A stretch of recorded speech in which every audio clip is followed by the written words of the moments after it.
Over the last few weeks, I noticed that a controversy had broken out on the web, which is nothing new. I regarded it as an unnecessary controversy, but I guess that is nothing new either. And this one has to do with my understanding of the boundaries between temptation and sin.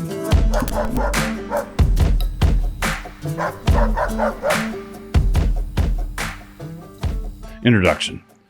As this controversy included some responsible people who seemed to be asking genuine questions, to be distinguished from trolls, I engaged a few times on Twitter.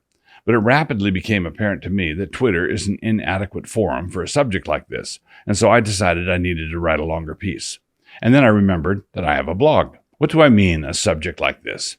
The question concerns lust, desire, concupiscence, same-sex attraction, and so on. Jared Moore appears to have put the ball in play with his appearance on John Harris's platform.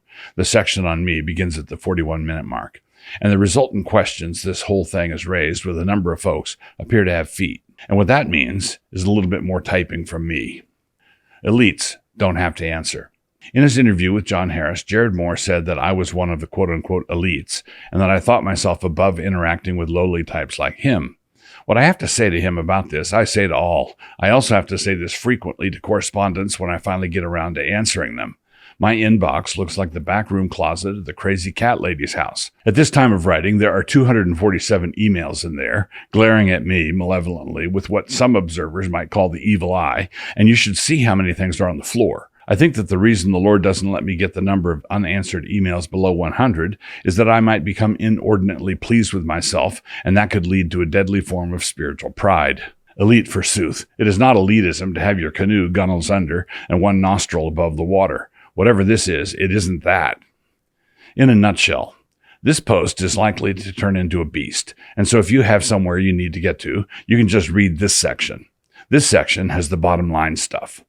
What is alleged about my teaching is that I maintain that same-sex attraction is not sinful, and thus I'm compromising on a key issue in our current culture wars, and I'm also out of conformity with our church's confessional standard, the Westminster Confession, which says this, quote, "This corruption of nature during this life doth remain in those that are regenerated, and although it be, through Christ, pardoned and mortified, yet both itself and all the motions thereof are truly and properly sin."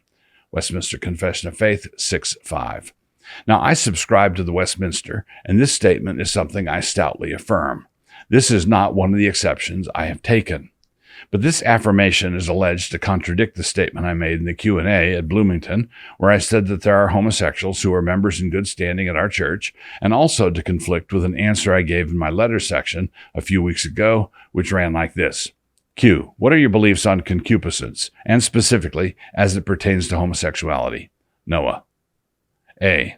Noah. I believe that the stirrings of such desire are temptation, to be resisted but not confessed, and that indulgence and expression of such desire is to be confessed to God as sin. Under no circumstances should it be made an aspect of your identity. Before getting to my bottom line statement, I should also mention that I affirm the next paragraph of the Westminster, which says this.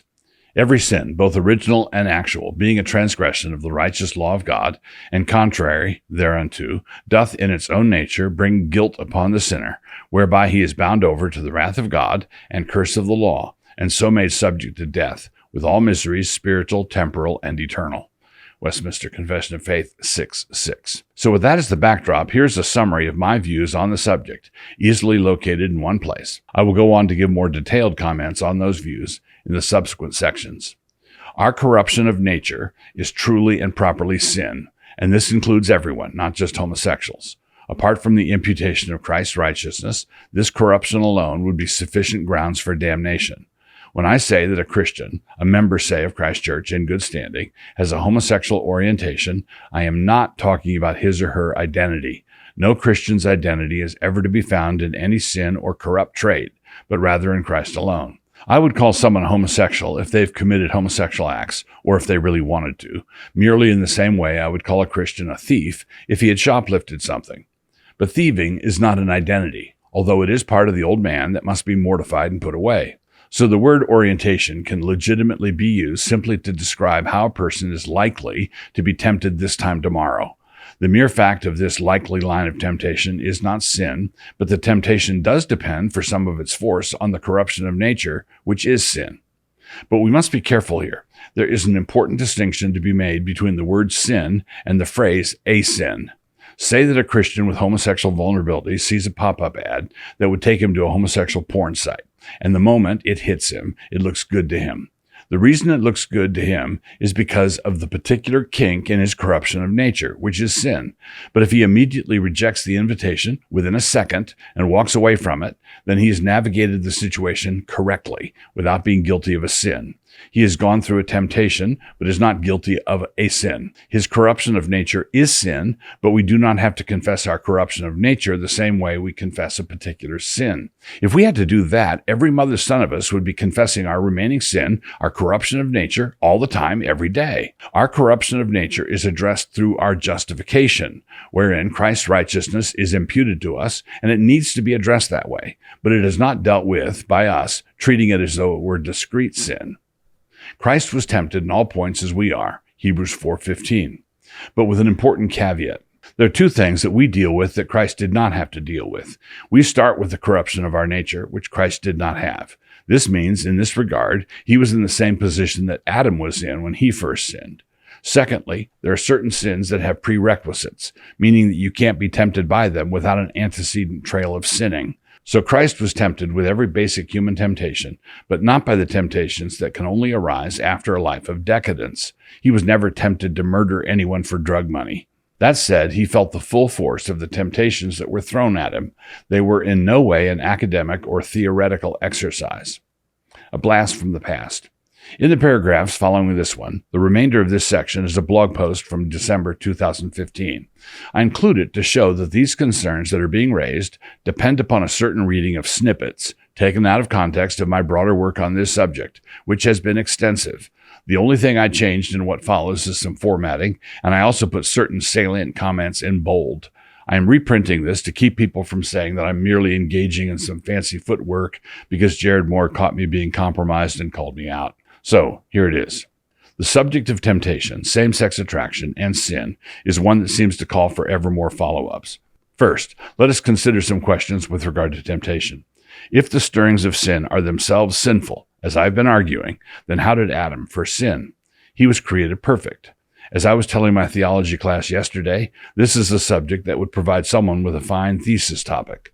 The short answer is, whatever else it is, a different answer than it is with us. We are up against the world, the flesh, and the devil.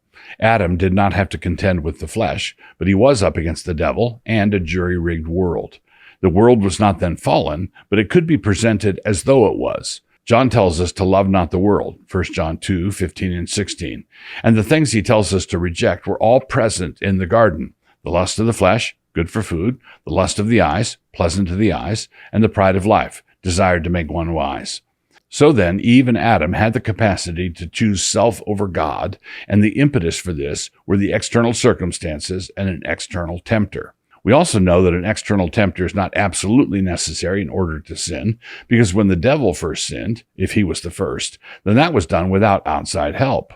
What is necessary, apparently, is a choosing self and an external set of circumstances in which a wrong choice can be made. But for us, it is neither here nor there. Because we go into every temptation with some part of us already rooting for the other team, sin happens earlier.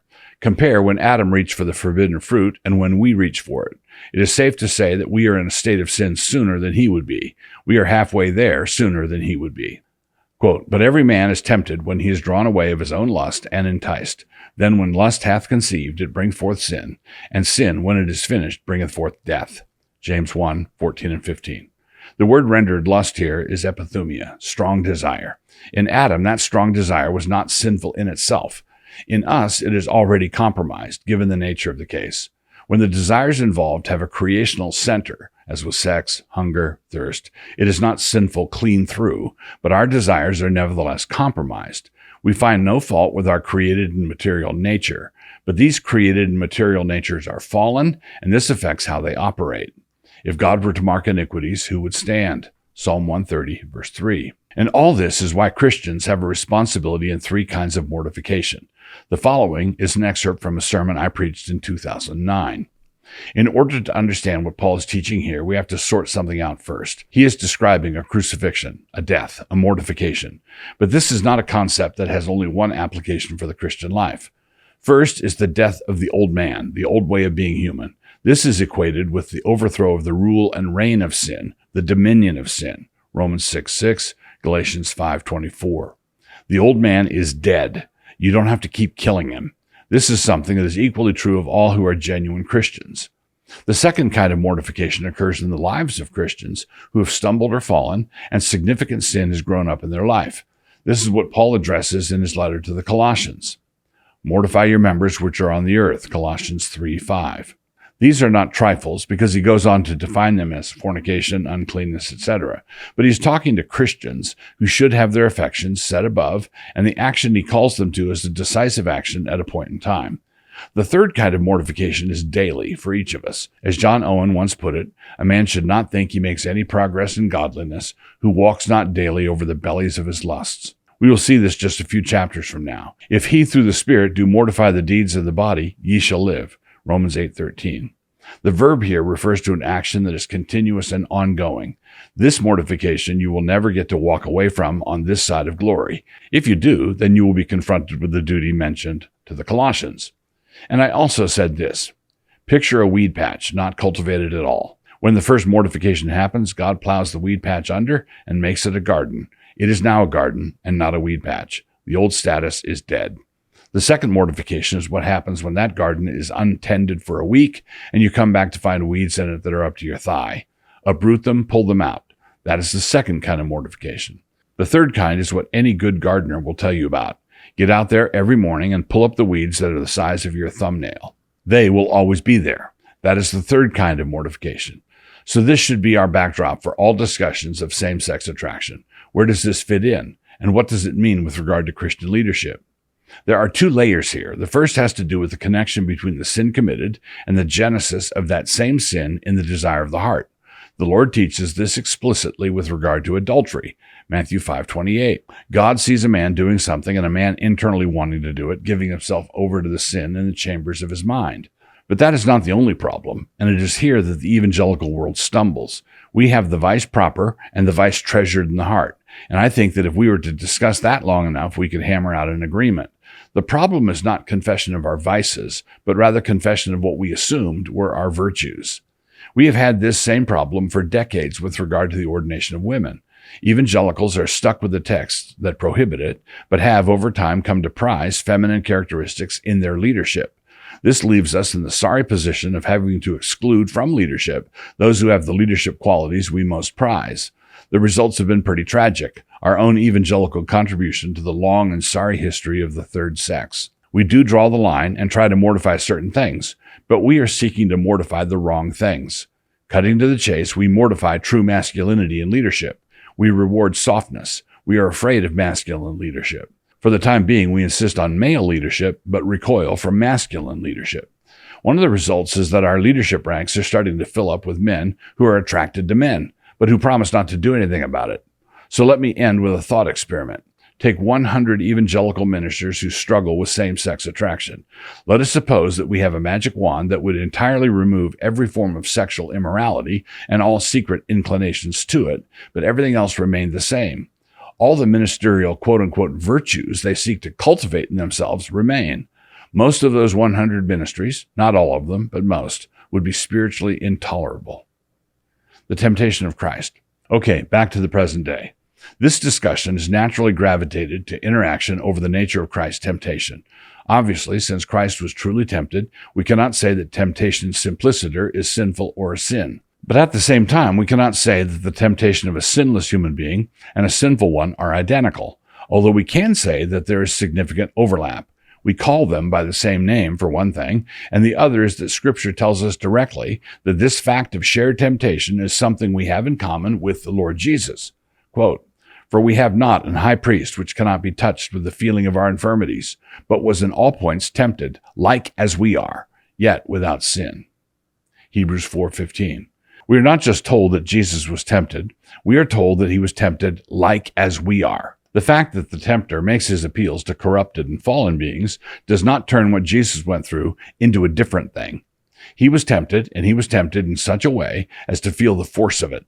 We are all familiar with the temptation accounts in Matthew and Luke, and in the Luke account we are told that the devil left him, quote-unquote, for a season. Luke 4:13. It was not the case that Jesus was tempted one time at the beginning of his ministry, and then everything after that was plain sailing. Another time when he was clearly tempted and tested was in the battle at Gethsemane. That time was when he submitted his will to the will of the Father, despite enormous pressure that he felt to not do so. Then saith he unto them, My soul is exceeding sorrowful, even unto death. Tarry ye here and watch with me.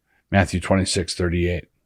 To say that the Lord felt the temptation as a true temptation is to raise another question, which is whether or not Jesus could have sinned.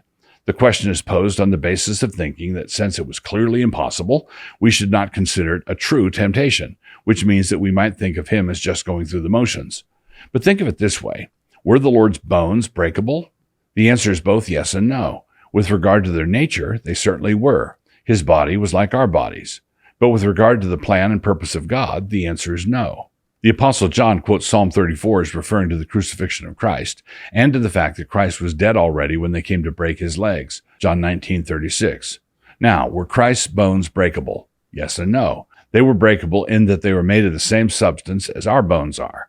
They were not made out of some kind of steel alloy. So yes, they had breakable nature, but no in the sense that Scripture cannot be broken, John 10:35. And this psalm had prophesied that not one bone would be broken.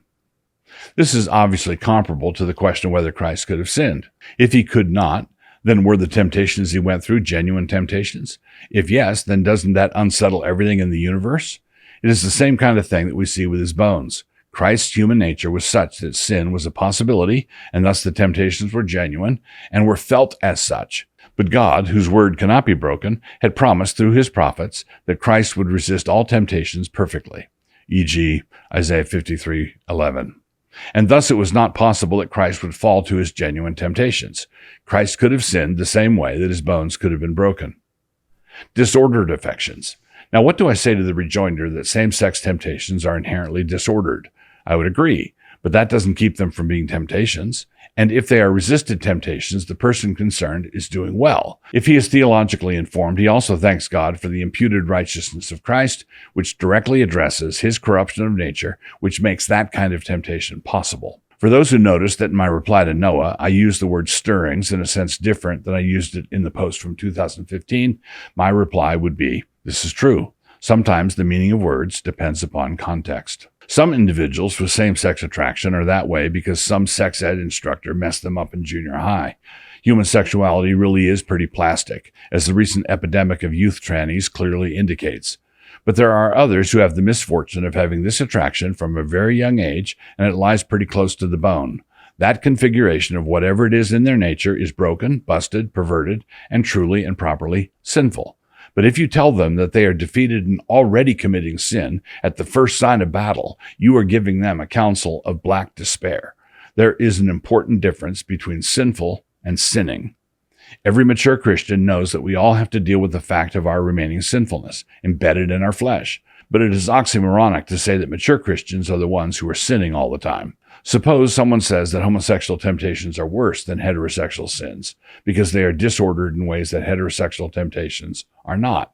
I would say that this is true in a lot of cases, but not all. Paul does describe homosexual behavior as the end of the line, Romans 1:26 and 27, occurring as a result of God giving them over to a debased mind. But there are hetero sins that could be indications of the same kind of debased mind. Threesomes, rape, orgies, child porn, and so on. But if all such variables are removed, and someone asks, which is worse, a 25-year-old man lusting after an attractive woman and a 25-year-old man lusting after an attractive man, clearly the latter is worse. But if both men are Christians, and they are both actively resisting the temptation to think like a pig, then they should both lament the corruption of their nature, which is truly and properly sin, remember, and thank God for the righteousness of Christ. But they ought not to confess a sin until they commit one. This is spiritual tennis. You don't lose a point when the ball comes over onto your side of the net. You lose a point when it stays there. Or, as Martin Luther once put it, you can't keep birds from flying over your house, but you can prevent them from building a nest in your chimney. In conclusion, finally, the way Jared Moore framed all of this, it looked like various warriors in the fight against the Side B revoice downgrade were surreptitiously Side B advocates themselves. This is just frankly absurd. I noticed on Facebook that Robert Gagnon, a stalwart leader in the fight against the homosexual jihad, was being chastised by Moore in a similar way and on similar grounds. That is absurd also. To allege that Gagnon is soft on homosexual issues is like saying Patton was soft on Nazis. It is not compromise or heresy to have a more careful doctrine of sanctification than Moore has. He says that my hamartiology is deficient, but my doctrine of sin is fully confessional. It is not a sign of deficient hamartiology to refuse to build your view of fallen human choices out of pressure-treated 4x4s. There's an entire episode of Man Rampant, the one with Sam Albury, where these issues are discussed. That should have been noted. My review of Wesley Hill's book should have been noted. The blog post I included above should have been noted. My commentary in the Westminster Confession should have been noted. My blog post during the Revoice controversy should have been noted. The Q&A session at Bloomington was made possible by the fact that there was a significant police presence there. That is why I got to deliver my lectures, and also why there was that epic Q&A. I was presenting the gospel of life to a room full of sexually broken people. I wanted them to know that if they repented of their sin and refused to compromise with it, they would not be rejected by us simply because of the nature of their temptations. They would be welcome to join a church where that particular vice is regularly thundered against, but where they would be welcome in the spirit of, such were some of you. 1 Corinthians 6:11. As I remember it, when the Revoice Side B thing blew up, it was the Warhorn guys who were in the forefront of that battle. But there were a number of us who joined with them in that fray, and all of us were steadfast in our opposition to the normalization and mainstreaming of being gay without acting on it. That is not okay. And what we are talking about here is not the same thing. A man with homosexual temptations does not get to create an identity out of that any more than a man with polyamorous inclinations gets to create an identity that valorizes the concept of a harem full of blondes. But if both men reject an identity shaped and defined by sin, any sin, and resolve by grace to resist temptations from the old man as soon as those temptations arise, and they do so, then both men are living by faith in the same way, and both can expect to hear, "Well done, good and faithful servant." And if Christ can say that to a Christian with homosexual temptations, provided he has resisted them as the word requires, then I think it should be fully appropriate for a Christian pastor to say the same thing to him.